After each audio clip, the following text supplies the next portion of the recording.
Endi dispetcher bo'layotganlar uchun bitta kerakli mavzuda gapirib o'taman.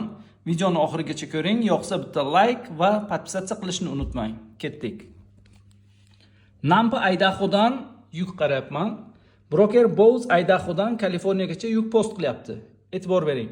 Post qilingan joyi 23 mayl bilan Deadhead va pikabimiz Winnemucca, Nevadadan bo'lyapti.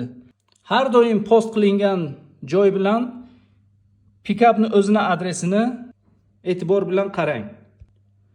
Yukimiz 42 ming pound hay, ya'ni mana bunaqa preslangan samonlar bo'lgani uchun pikapimiz bo'lyapti.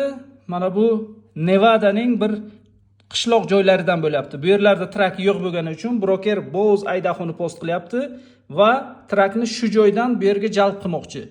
Ya'ni 257 mayl, qariyb 4,5 soatlik masofada o'ziga chaqirib olmoqchi. Chunki bu taraflarda trak yo'q. Siz bilmasdan 23 maylda pikap deb yukni bron qilsangiz, ya'ni yukni buk qilsangiz va siz shuncha masofada yurishingizga to'g'ri keladi.